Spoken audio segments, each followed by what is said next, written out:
No, I'm not going in.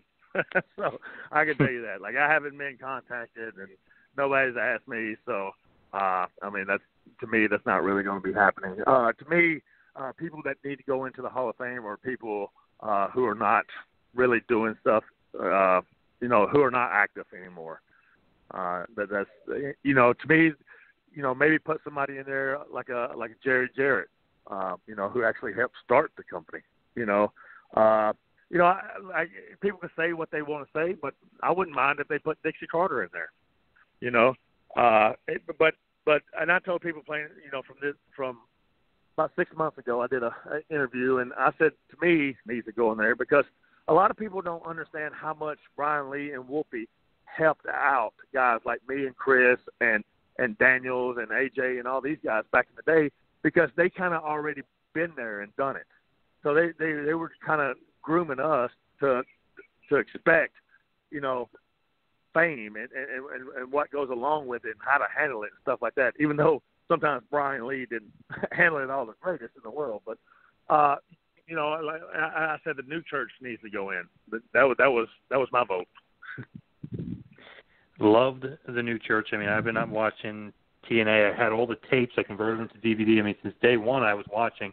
My favorite feud, AMW versus the new church. You just talk a little bit about the chemistry you guys had and kind of taking it to the limits and getting real brutal, stiff matches between you four. Yeah, I mean, and it was great because those guys didn't mind being beat up, and I didn't mind being beat up.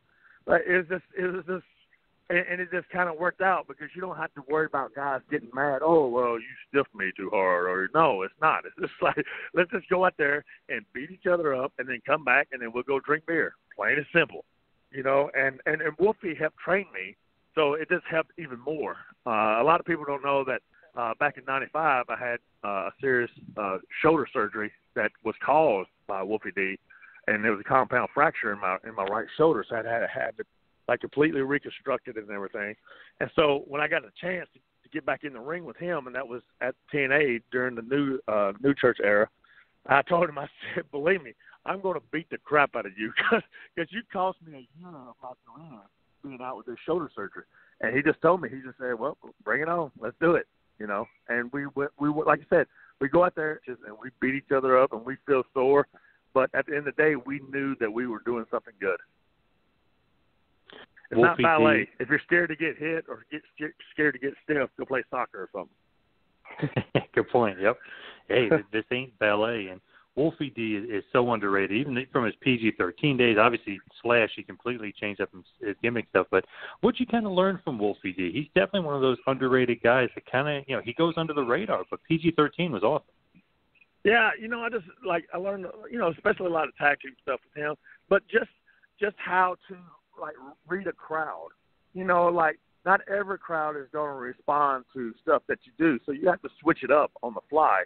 And Wolfie just taught me that it's okay to switch stuff on the fly. You don't have to do what you already had set to do. You can just change stuff up. It's fine.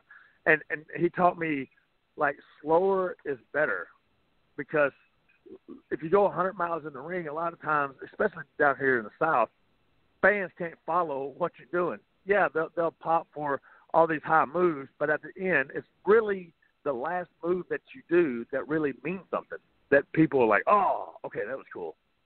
So I can do 10 arm drags in a row, but if I do something cool at the end, they're not going to remember the 10 arm drags, So that's just my thought and what I learned with Wolfie. And also, Mr. Perfect was there. Mr. Perfect helped me out so much because he would just pull me aside and just be like, okay, what'd you do that for? And I was like, well, I was going to do the next spot.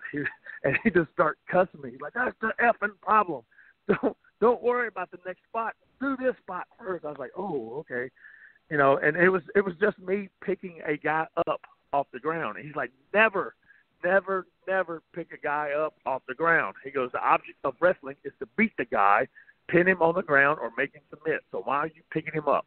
I said, that's a good point. I didn't think of it that way.